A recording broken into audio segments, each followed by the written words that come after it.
السلام عليكم ورحمة الله وبركاته. بسم الله الرحمن الرحيم نحمده ونصلي على رسوله الكريم أما بعد سبحانك لا علم لنا إلا ما علمتنا إنك أنت العليم الحكيم رب اشرح لي صدري ويسر لي أمري واحلل عقدة من لساني يفقهوا قولي. باب زيارة أهل الخير ومجالستهم وصحبتهم ومحبتهم. We continue our book Riyadh Saliheen by Imam Nawawi rahmatullah alayhi. This is the 45th chapter of the book.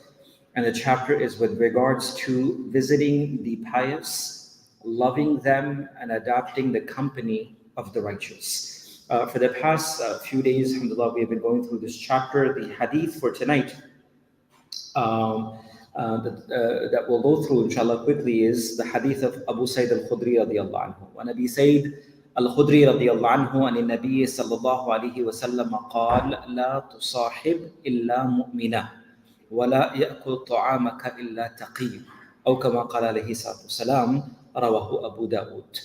The hadith is reported by Abu Sayyid al-Khudri radiyallahu anhu. He reports that the Prophet sallallahu alaihi wasallam said, keep only a believer as your companion. لا تصاحب إلا مؤمنا. The word sahib in the Arabic language has a very deep meaning, more than just the ordinary word of being a friend. In the English language, in Urdu, in Bangla, in other languages that we speak and others speak, there is a limitation to how deep you can go with words. But subhanAllah, Arabic, this is the kalam of Allah, the language of the Quran, the language of Jannah. The types of relationship or how deep a connection a person could have with someone, there are different, words that are used for that friendship itself. So, for example, there's a word in Arabic called Khalil. There's a word in Arabic called Rafiq. There's a word in Arabic called Sahib. There's a word, in the Arabic word known as Walija. There's an Arabic word, multiple words. There are more than 10 words that are used to define friendship in relationship in the Arabic language. And subhanAllah, the word sahib itself refers to an individual that, as they say, a very close buddy, a person that you have on your speed dial, as they would say, a person that you would be found, with them at all times. Sahib is a person that you accompany a lot. Not only that you are friends with this person, but you spend a lot of your quality time with that individual.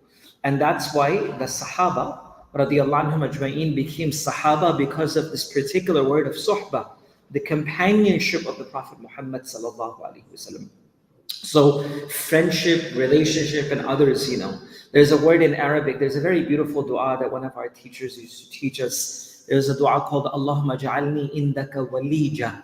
The word walija in Arabic means such a close friend that really doesn't require permission to come and see you. A person who has complete access to your life at all times. There are certain individuals in your life. So the dua is that, oh Allah, make me amongst those with yourself as a connection between me and you, as the dua to Allah subhanahu wa ta'ala. But this hadith is la tusahib illa mu'mina. That when you choose companions, when you choose people that you can really relate with, people that you can spend quality time with, people that you can, as I say, hang out with, people that you can spend time with, Rasulullah said, La tusahib illa mu'mina. Truly choose a person who fears Allah subhanahu wa ta'ala. And forgive me for this a little harsh word, but the hadith did not say La tusahib illa muslima. Because there's a difference between a Muslim and a mu'min. Islam and Iman are two different things. That's what the Quran says. Islam sometimes may just be the words of entering to the religion. But Iman means the reality of Islam has sunk into our lives. Our actions, our words, our lives have become obedient to the commands of Allah subhanahu wa ta'ala. So the hadith says, La tusahib illa mu'mina. Yes, you can have friends, acquaintances, people you work with. Keep the best of relationship with everyone. This was the akhlaq of the Nabi of Allah. This doesn't mean that we go out and start hating on people. No.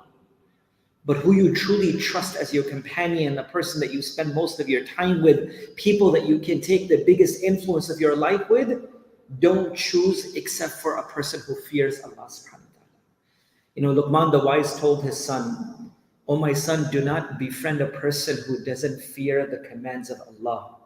Because the one who doesn't fear the command of Allah has no value for your friend one day, for your friendship one day. The one who can leave Allah can leave you at any moment. The one who doesn't care about the command of Allah, what would he care or she care about you? A time comes that they have something more beneficial than you." So, the hadith mentions, La tusahib, when you have to choose those close circle of people that you could be really, really close with, choose those who fear Allah, mu'mineen. وَلَا يَأْكُلُ طَعَامَكَ إِلَّا تَقِي. And then the Prophet ﷺ said, and let only a pious eat from your food. That doesn't mean that you stop others and people can't benefit from you. You provide everyone, right? Rasulullah ﷺ was the most generous of the people, right? His generosity was such, it was like a wind that touched everyone. But when it comes to you partaking of your meal and partaking of your food, and people that are in your homes and sitting in your dastakhan and your tables, are those that fear Allah subhanahu wa ta'ala. لَا يَأْكُلُ طَعَامَكَ إِلَّا تَقِيهِ. The one who fears Allah subhanahu wa ta'ala, the one who has the fear of Allah subhanahu wa ta'ala. And the word taqi comes from the word qawa yaqbi, which means the true fear and the consciousness of Allah subhanahu wa ta'ala in their life. So again, this hadith of Rasulullah reminds us of two important things. Inshallah, may Allah grant us these beautiful qualities in our lives. The Nabi of Allah said, keep only a believer, mu'min, as your companion, as your sahib. Again, doesn't mean that we stop connections with everyone. We love, we care, we meet and greet, but when we choose companions, are true believers. And of course, the second thing is, let only a pious eat from your food, which means that we don't deprive others. If there is someone who is not a Muslim or not a believer, it doesn't mean that we stop feeding them or providing for them, but it means the ones that you sit with, the ones that you eat with, and that you are at all times, are the ones who have the consciousness of Allah. May Allah give us tawfiq and ability to practice whatever good has been. Subhanallah wa bihamdi, subhanakallah wa bihamdik.